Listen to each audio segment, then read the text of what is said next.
पूर्णमदः पूर्णमिदं पूर्णात् पूर्णमुदच्यते पूर्णस्य पूर्णमादाय पूर्णमेवावशिष्यते।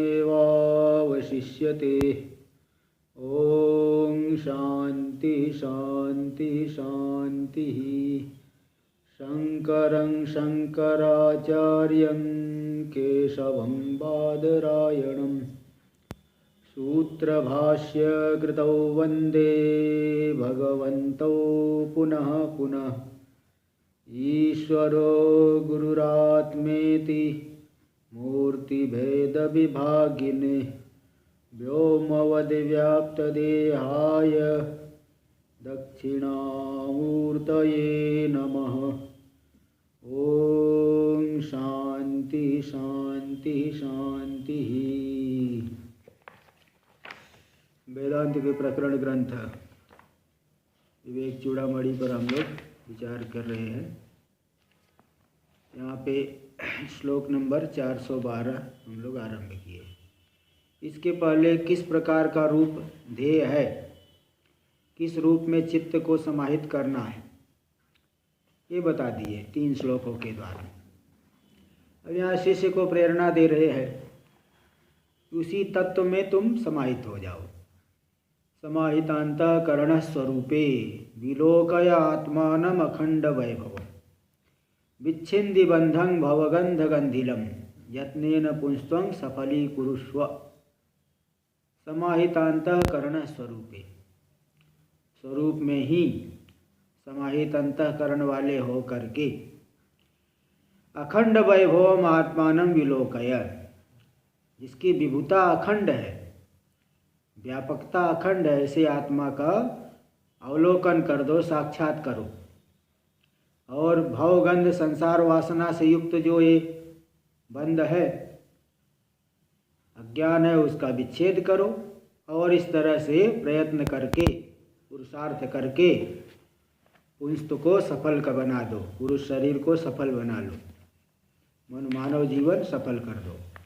टीका में देखिए बता रहे, स्वरूपे यानी परमात्मनि, हमारा स्वरूप परमात्मा है, उसमें समाहित अंतःकरण, समाहित अंतःकरण वाला हो करके, मतलब निश्चलतया स्थापित मनाः सन, निश्चल रूप से मन को स्थापित करके, स्थापितम मनो यस्य स्थापित मना, निश्चल रूप से मन को स्थापित करके अखंड वैभवम, अखंडं वैभवम विभुत्वम यस्य, जिसकी विभुता यानी व्यापकता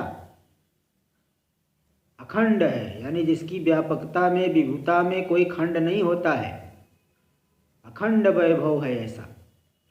ऐसा अखंड वैभव जिस आत्मा का है, तम आत्मानम, उस आत्मा को भी अव्याकृत आकाशस्यापि कल्पनाधिष्ठानम, जो अव्याकृत आकाश है माया, अव्याकृत शब्द से माया को लेते हैं अथवा ईश्वर को भी लेते हैं। उपाधि की प्रधानता से माया को लेंगे, उपहित चैतन्य की प्रधानता से ईश्वर को लेते हैं। यहाँ माया को लेना, अव्याकृत आकाशस्यापि कल्पनाधिष्ठानम, अव्याकृत आकाश जो माया है, उसकी भी कल्पना का जो अधिष्ठान है शुद्ध तत्व स्वरूप, उसको विलोकय यानी साक्षात गुरु, साक्षात करो, अनुभव करो और अज्ञान का नाश करो। भवगंध गंधिलम, संसार के गंध से गंधयुक्त है जो, संसार वासना वासितम, संसार की वासना से वासित है, उसके संस्कारों से युक्त जो बंधन है अज्ञान, उसको विच्छिन्दी यानी नाशय, नष्ट करो। क्योंकि विद्वद वचन है, सुरेश्वराचार्य जी कहे, अविद्यास्तमयो मोक्ष साच बंध उदाहरित।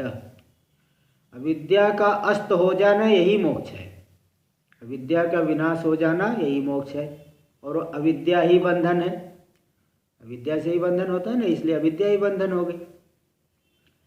अविद्या का अस्त होना मोक्ष है और अविद्या ही बंधन है, इति उक्ते है, ऐसा कथन होने से।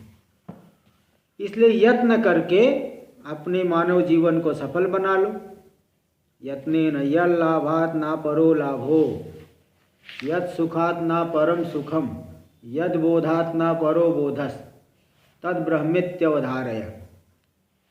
जिसके लाभ से बढ़कर के कोई बड़ा लाभ नहीं है, क्योंकि जो अप्राप्त की प्राप्ति होती है वह विनाशी होता है। जो स्वरूप लाभ है अप्राप्त की प्राप्ति नहीं है कि फिर वियोग हो जाएगा। जिसका संयोग होता है उसका वियोग होना अवश्यम भावी है। तो सांसारिक लाभ अप्राप्त की प्राप्ति है। तो जब अप्राप्त की प्राप्ति हम क्रिया आदि करके, लौकिक वैदिक आदि क्रिया को करके हम प्राप्त करेंगे तो फिर उनका वियोग भी होगा। लेकिन जो आत्म लाभ है वह अप्राप्त की प्राप्ति नहीं बल्कि प्राप्त की ही प्राप्ति है। पहले से ही प्राप्त है, लेकिन अज्ञान से व्यवहित जैसा मालूम पड़ता है कि नहीं है नहीं है, कहाँ गया कहाँ गया, कहाँ सच्चिदानंद की बात आप करते हो, ऐसा बोलते हैं। लेकिन वही अज्ञान हट गया, उपाधि में तादात्म्य में हटा तो अपनी व्यापकता को अनुभव करेगा। तो प्राप्त की प्राप्ति होने से इस लाभ से बढ़कर के दूसरा कोई लाभ नहीं, क्योंकि अब इसको कोई छीन नहीं सकता कभी, फिर दोबारा जो है अप्राप्त नहीं होगा, वियोग नहीं होगा। यद सुखात् न परम सुखम, जिस सुख से बढ़कर के दूसरा सुख नहीं है, क्योंकि ये निरूपाधिक सुख है। इंद्र पद की प्राप्ति हो जाए, वहाँ का जो उत्तम सुख मिलेगा वो सोपाधिक सुख है। तो वहाँ भी जो है इसीलिए वियोग होता है, इंद्र भी दुखी रहते हैं। इंद्र भी जो है दानव आक्रमण कर दिए, कष्ट में रहेंगे। कोई ऋषि जो है तपस्या करने लगते हैं तो इंद्र का सिंहासन हिलने लगता है। इंद्र घबरा जाते हैं कि तो हमारे सिंहासन हिलाने जो है प्राप्त करने के लिए तपस्या नहीं कर रहे। इस तरह से कोई भी ऋषि आदि के सब उदाहरण आता है। तो इस सुख से बढ़कर के निरूपाधिक सुख होने से, ये नहीं कि कोई निमित्त आने से यह हट जाएगा, निर्विशेष सुख है, निमित्त से हटेगा नहीं। और यद बोधात् न परो बोधा, जिसके ज्ञान से फिर दूसरा कोई ज्ञान बाकी नहीं बचा, क्योंकि सब संशय विपर्य नष्ट हो गए। संशय विपर्य, संशय और विपरीत भावना, विपरीत ज्ञान, मैं मनुष्य हूँ, मैं पुरुष हूँ, मैं स्त्री हूँ, मैं बालक हूँ, है ना। जानवरों को भी मैं जो है गाय हूँ, ऐसा उनको भी पता रहता है कि मैं भैंस हूँ, उनको भी मालूम है। तो ये जो है अब ये ज्ञान हो गया, फिर ये कभी बदलने वाला नहीं। यद बोधात् न परो बोधा तद ब्रह्मेत्यवधारय। तो वही ब्रह्म है जिसके लाभ से बढ़कर लाभ नहीं, जिस सुख से बढ़कर के सुख नहीं, जिसके ज्ञान से बढ़कर के कोई ज्ञान नहीं। यही ब्रह्म ऐसा अवधारय, मतलब निश्चय कर लो मन में। वस्तु तो पहले से ही है, बस निश्चय ही करना है। इति आत्मलाभात् न परम किंचिद अस्ति, आपस्तंभ धर्मसूत्र। आत्मलाभात् न परम विद्यते, उसी के आधेर आत्मलाभात् न परम किंचिद अस्ति, आत्मलाभ से बढ़कर के दूसरा कोई लाभ नहीं है। आत्मानम् अन्विच्छ गुहां प्रविष्टम, एक जो है ये महाभारत में आता है, एक ब्राह्मण बालक जो है अपने पिता को जो है डांट रहे हैं, क्या जो है तुम ऐसे परेशान रहते हो, हाँ तुम्हारे पिता पितामह कहाँ चले गए। इसलिए आत्मा का अन्वेषण करो, जो गुहा में, बुद्धि रूपी गुहा में प्रविष्ट है, उस आत्मा का अन्वेषण करो। क्या नाम था उसका, जो है कौन सा ब्राह्मण, बालक है, बालक अपने पिता को उपदेश कर रहा है। ये बृहदारण्यक में भी भाष्यकार भगवान दिखाए हैं। तो ये जो है आत्मानम् अन्विष्ट गुहा प्रविष्टम, जो गुहा में प्रविष्ट है ऐसे आत्मा का तुम अन्वेषण करो। तुम्हारे पिता पितामह भी कहाँ चले गए, अब इसलिए शरीर को लेके क्यों शोक करते हो, इत्यादि वचन ही ये वचन जो आए हैं। और गीता में भी एतद् बुद्ध्वा बुद्धिमान स्यात् कृत्य कृत्यस्य भारत, बुद्ध्वा में द छूटा है, द आधा द भी लिख लेना। इस तत्व को जान करके बुद्धिमान हो जाता है, यानी संसार के पदार्थों को जान करके वास्तव में बुद्धिमान नहीं होता। लौकिक जो चतुराई वो कोई बड़ी चतुराई नहीं है। इसलिए महात्मा लोग उद्बोधन करते, चतुराई सोई भली जो स्वरूप ले चीन। हाँ, पर धन पर मन हरण को वेश्या बड़ी प्रवीण। बोले चतुराई तो वही सबसे भली है जो स्वरूप ले चीन, स्वरूप को पहचान लो, यही सबसे बड़ी चतुराई। बाकी तो और चतुराई पर धन पर मन हरण को, दूसरे का मन चित्त हर लिए, दूसरे का धन हर लिए, दूसरे की वस्तु ले लिए। बोले इसमें तो वेश्या भी जो है कुशल होती है, वो कोई बुद्धिमानी है क्या? इसलिए इस तत्व को जान करके ही वास्तव में बुद्धिमान होता है। एतद् बुद्ध्वा बुद्धिमान स्यात् कृतकृत्यस्य भारत, कृतकृत्य हो जाता है, अब कुछ कर्तव्य बाकी नहीं रहता। इति गीतोक्ते है, गीता में भी ऐसा वचन होने से आत्मा वारे द्रष्टव्य, आत्मा का ही दर्शन करना चाहिए। अरे मैत्रेयी, याज्ञवल्क्य जी अपनी पत्नी को उपदेश दे रहे हैं, सब छोड़ छाड़ के जा रहे हैं, परिव्रजन कर रहे हैं। उस समय जो है मैत्रेयी को अंतिम समय में उपदेश दिए वहाँ पे, मतलब छोड़ के जाते समय। तो एतावद अरे खलु अमृतत्व, बोले यही अमृतत्व का साधन है, जो वही बताए वहाँ उपदेश दिए पूरा, श्रवण मनन इत्यादि ये सब यही अमृतत्व का साधन है। इति श्रुत्या च आत्म साक्षात्कार से व परम फलत्वात्, आत्म साक्षात्कार ही सबसे बड़ा फल है। हाँ, और तदर्थम, इसलिए उसके लिए, उस आत्म साक्षात्कार के लिए यत्नेन, यत्न करके, पुंस्त्वम, जो पुरुष शरीर है, मानव शरीर है, बहु सुकृत लब्धम, पुरुषोत्तम पुरुषत्वम सफली कुरुस्व। भाई आना है तो शुरू में ही आ जाओ, नहीं तो क्या बीच बीच में आते रहते।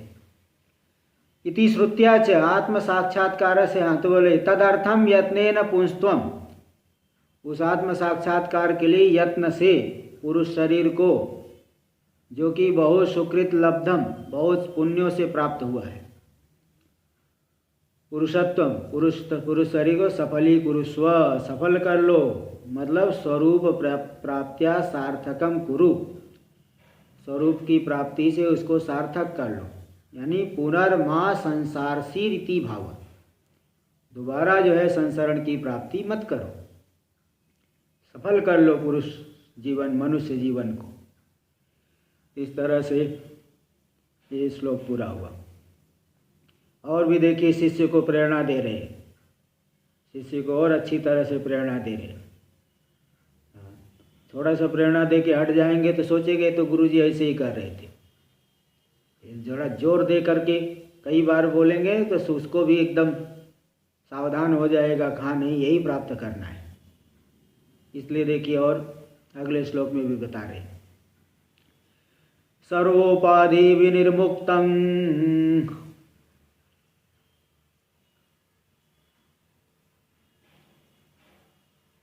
सच्चिदानंदमद्वयम्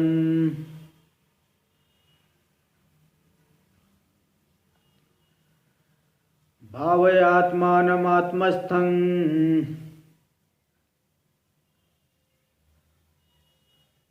न भूयः कल्पसे ध्वने।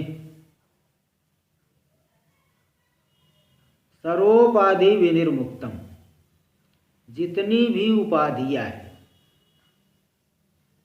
है ना, जितनी भी उपाधि है उससे जो है, जो विनिर्मुक्त तत्व है, विनिर्मुक्त उससे रहित है, स्थूल सूक्ष्म कारण, इन्हीं तीन के अंदर सब जो है उपाधियां आ गई।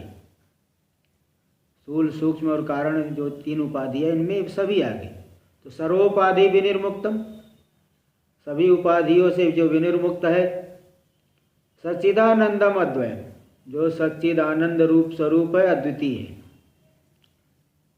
ऐसा जो आत्मस्थम, आत्मानम, जो आत्मा में बुद्धि में स्थित है, बुद्धि में विशेष रूप से अभिव्यक्त हो रहा है, ऐसे आत्मा को भावय, उसकी भावना करो, विचार करके जान लो, उसी में जो है मन को लगा दो, तत्वनिष्ठ हो जाओ।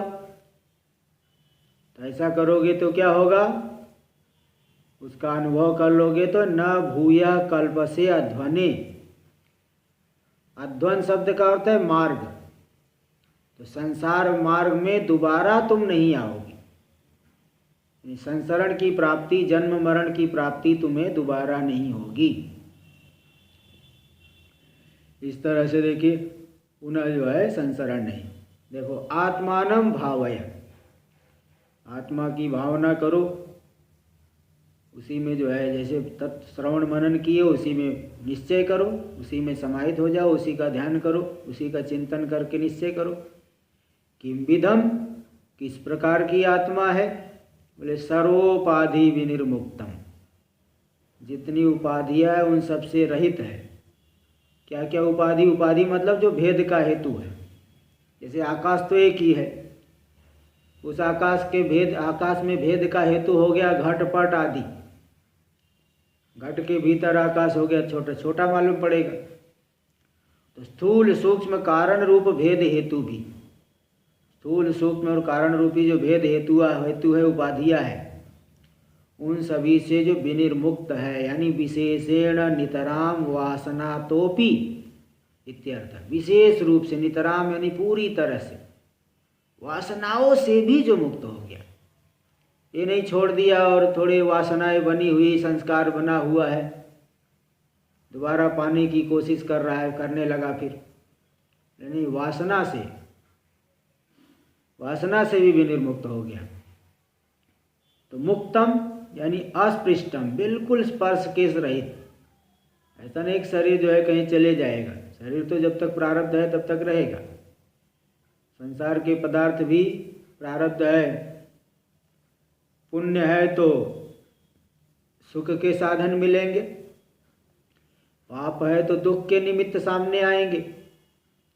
लेकिन जो विचार करके आत्मनिश्चय कर लिया, इन सब से अस्पृष्ट रहेगा, इनके स्पर्श से बिल्कुल रहित। तो मुक्तम मतलब अस्पृष्टम, सच्चिदानंदम अद्वयम आत्मस्थम, जो है सच्चिदानंद है, अद्वितीय स्वरूप है, आत्मस्थ है।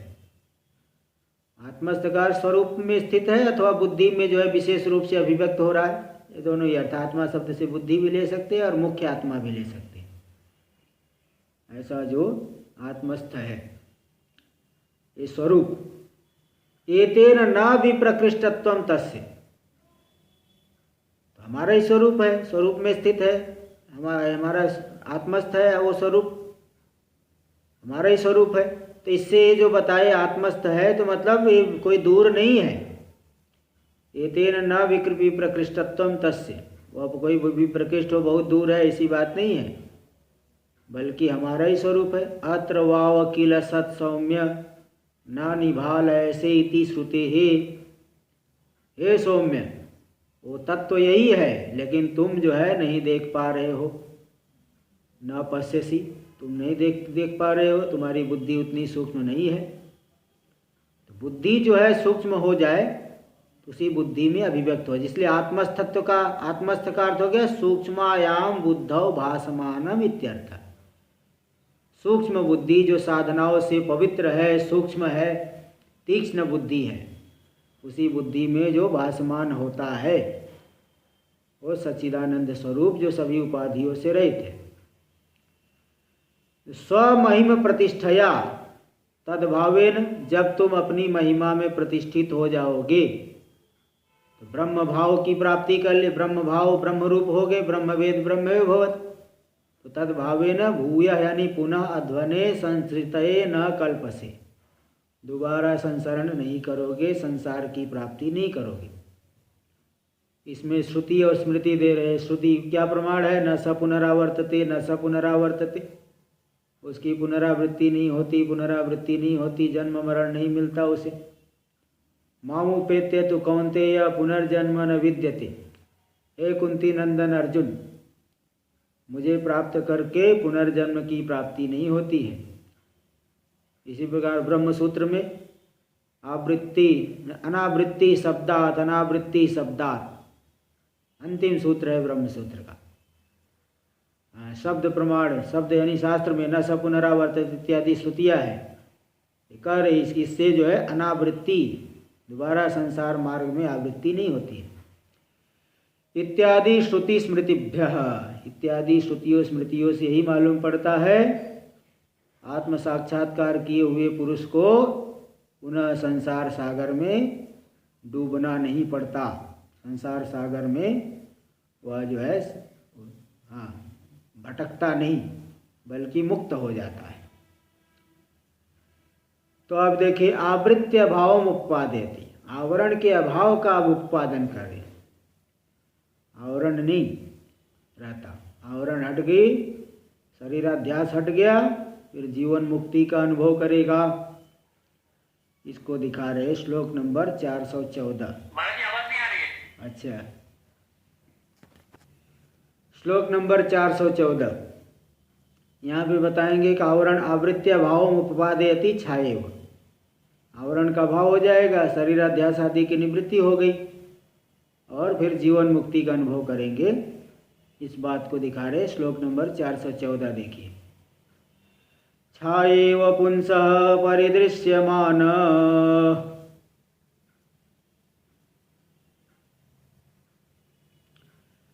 माभासरूपेण फलानुभूत्या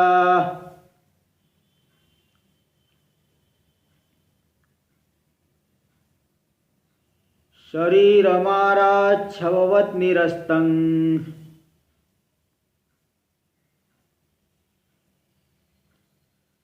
पुनर्न संधत्त इदं महात्मा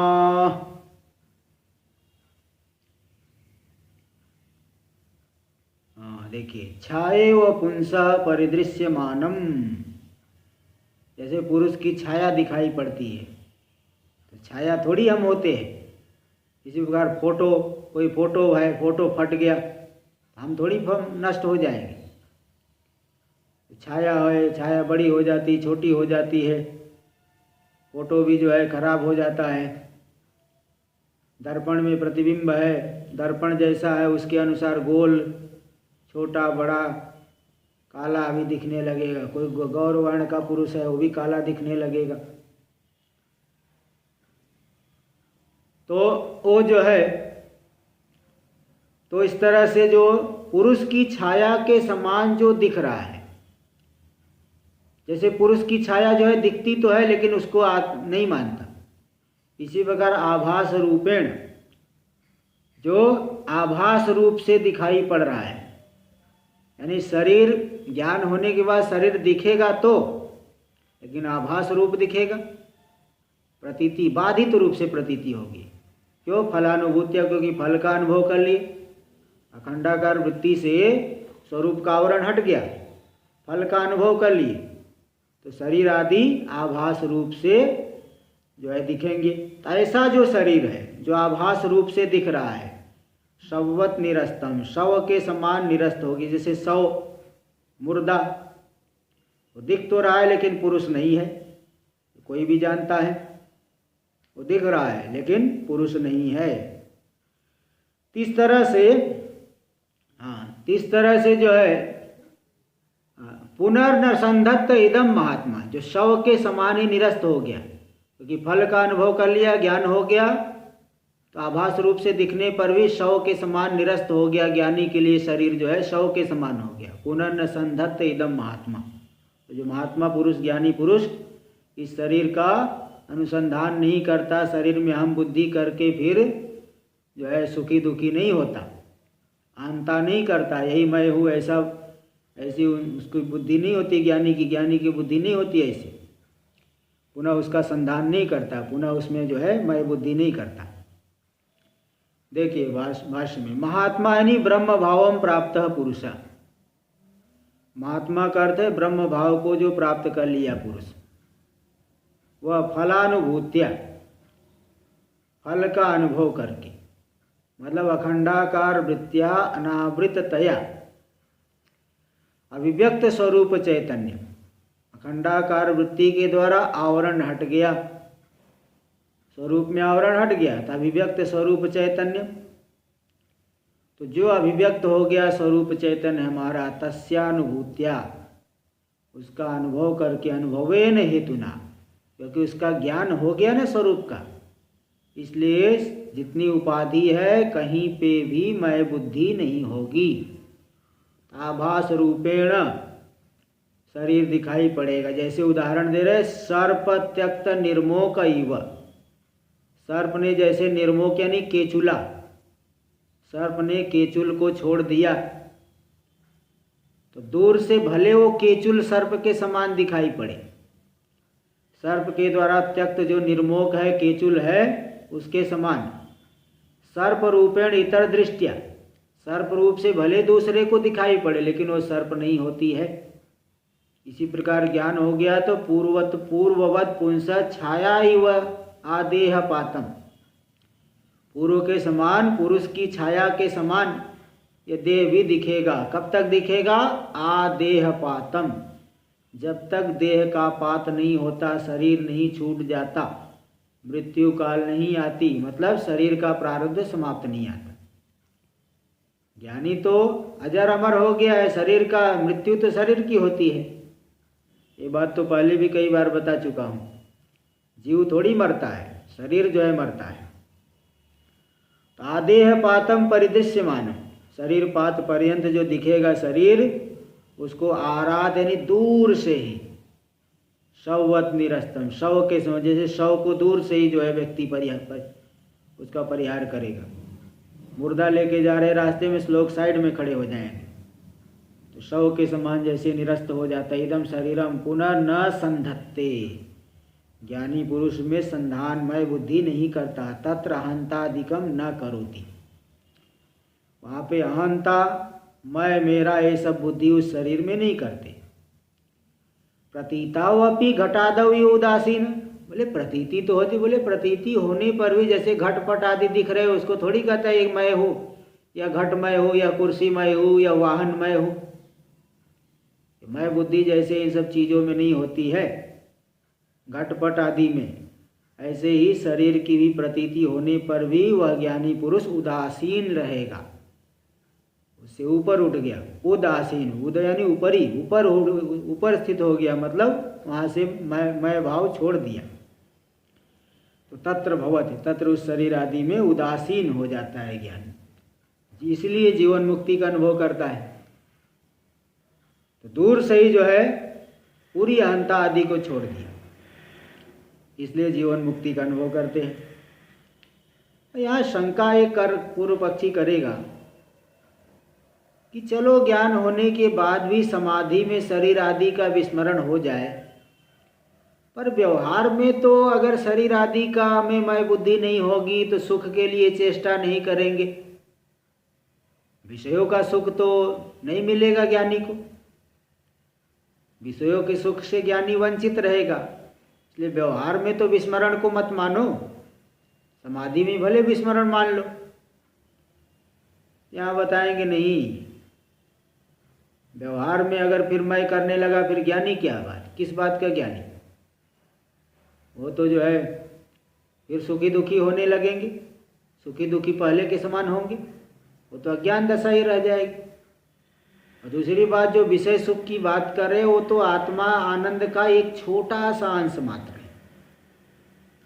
इसलिए वो जो है जिस चीज को छोड़ दिया गया उसको दोबारा ग्रहण नहीं किया जाता।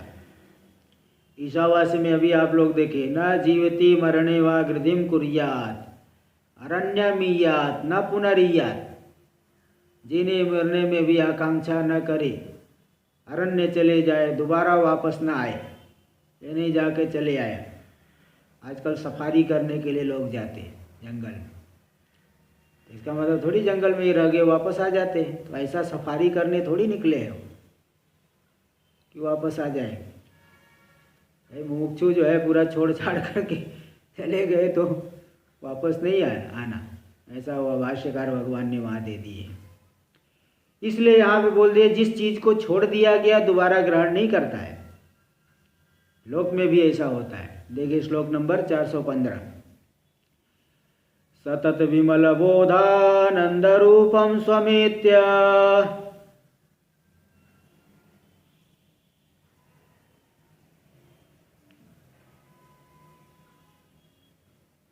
त्यज जड़मल रूपोपाधि में तं सुदूरे।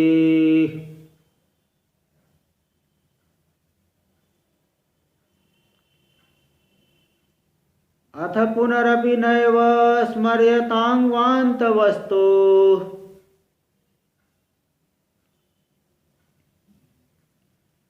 स्मरण विषयभूतं कल्पते कुत्सनाय।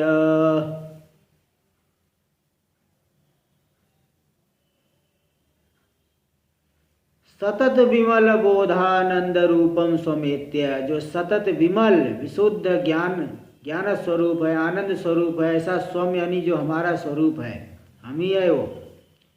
उस स्वरूप को एत्य यानी प्राप्त करके, उस स्वरूप की प्राप्ति करके, ऋणगतौ धातु से एत्य, उसकी प्राप्ति करके मतलब अनुभव करके। त्यज जड़मल रूपोपाधि में तम सुदूरे, जड़ जो मल रूप है, उपाधि मलमय भांड शरीर है, उपाधि है, इसको छोड़ दो। एतम सुदूरे, जो बहुत दूर से ही छोड़ दो, मतलब जरा सी अहंता भी नहीं करना, क्योंकि अगर थोड़ी सी भी अहंता किए तो स्वरूप में प्रतिष्ठित नहीं हो पाओगे। अहंता ज्ञान की बहुत बड़ी बाधिका है। अहंकार जो है ज्ञान को नष्ट करता है। हाँ, विलासिता भक्ति को नष्ट करती है, अशुद्धि कर्म को नष्ट करता है। अगर अशुद्धि है तो कर्म ठीक नहीं, कर्म में अशुद्धि है, भावाशुद्धि, द्रव्याशुद्धि, मंत्र में अशुद्धि, तो कर्म जो है पूरा फल नहीं देता। और अगर व्यक्ति भोगी विलासी है, भक्ति नहीं कर सकता। भक्ति तो जो है देखो, जो एकदम जैसे सुदामा जी का उदाहरण देख लीजिए, मीराबाई, ये सब भक्ति किए हैं। भोग विलास के भोग वाले पदार्थों को चाहे तो भक्ति नहीं कर सकते। इसी प्रकार अहंता जो है ज्ञान को नष्ट कर देती है। अहंकार जो है ज्ञान में बड़ा बाधक है, इसलिए बता दिए कि इसको बड़े सुदूरे, बड़े दूर से ही छोड़ करके। अथ पुनरपि नैव स्मर्यताम वांत वस्तु, वांत यानी जैसे उल्टी कर दी गई वस्तु, खाए उल्टी हो गई, वांत जो उल्टी वोमिटिंग कर दी है, उस वांत वस्तु को पुनः दोबारा स्मरण मत करो। शरीर आदि को छोड़ दिए तो दोबारा उसमें अहंता मत करो, क्योंकि स्मरण भू विषय भूतम कल्पते कुत्सनाय। जिसको छोड़ दिया उसको दोबारा स्मरण करोगे तो कुत्सना, निंदा, वो निंदा ही कराएगी, वो निंदा, उससे निंदा ही होगी आपकी। हाँ, त्याग छोड़ दी वस्तु को। जैसे कोई सन्यासी है, घर छोड़ करके आया और घर परिवार वालों के विषय को याद करके रोए, तो बोले अरे तू काहे को यहाँ चले आया, तुझे तो घर में ही रहना था। वह याद करके रोएगा तो फिर उसको निंदा होगी, बोले काहे को चले आया तू यहाँ से। इस तरह से जिस चीज को त्याग देता है व्यक्ति, उसको दोबारा स्मरण करेगा तो फिर निंदा ही होगी। इसीलिए इसको हमेशा के लिए छोड़ दो, दूर से ही छोड़ दो, नहीं तो तुम्हारी भी निंदा होगी, है ना। मन विकृत होगा, दूसरे निंदा करे न करे, मन तो विकृत होगा ना। इसलिए व्यवहार में भी जो है व्यावहारिक सुख के लिए शरीर को ग्रहण कर ले, ऐसा नहीं। ये बात ज्ञानी के लिए फिट नहीं बैठता, ज्ञानी के लिए सही नहीं बैठता। टीका में देखिए, नित्य निर्मल प्रकाशानंद रूपम ब्रह्म स्वमेत्य।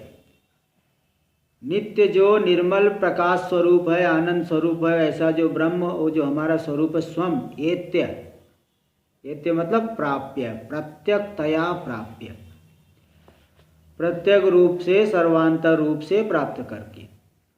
जड़ मल रूपम उपाधिम, तो जड़ जो रूप है, मल रूप है, उपाधि एतम स्थूल शरीरम, स्थूल देहम, तो जड़ है, मल रूप ये जो स्थूल शरीर है, इनको सुदूरे त्यजा, दूर से ही छोड़ दो भाई, अहंता को पूरी तरह से मिटाओ।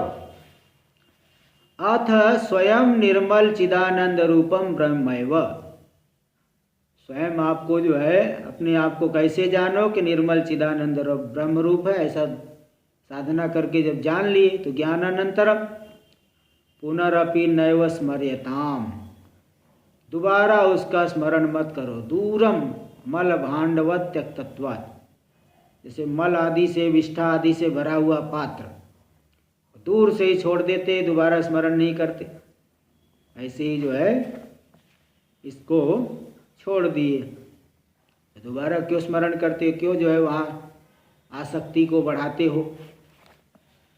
तत् दृष्टांतम वांत वस्तु, वमन की गई वस्तु, वमन कर्मी भूतम वस्तु। एक कुत्ता होता है, कुत्ता उल्टी करके दोबारा ले लेता है, आदमी भी अगर ऐसा करने लगे तो कुत्ते के बराबर हो जाएगा, है ना, फिर तो उसको कुत्ता ही, वो कुत्ता ही कहा जाएगा।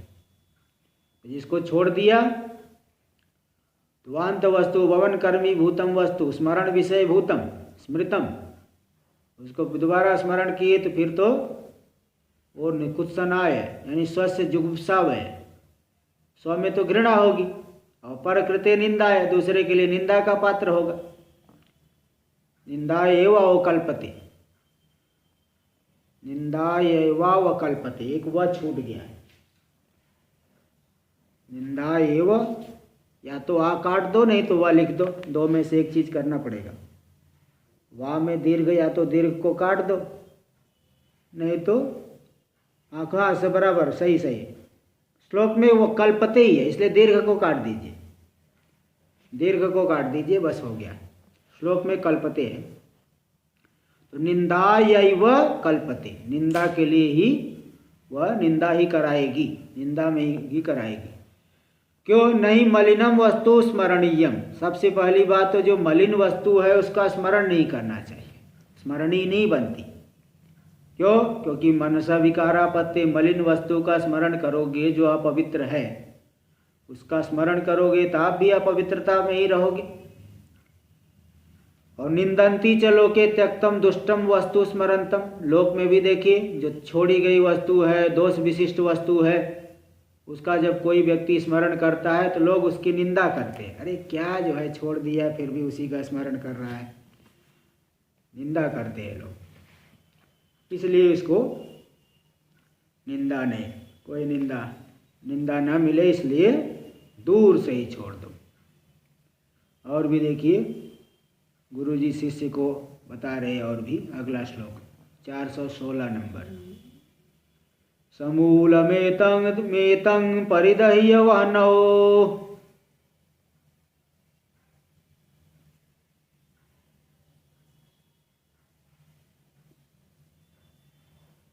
सदात्मनि ब्रह्मणि निर्विकल्पे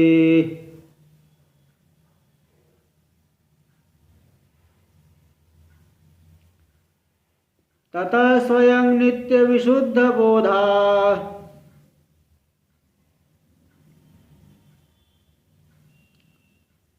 नंदात्मना तिष्ठति विद्वरिष्ठः।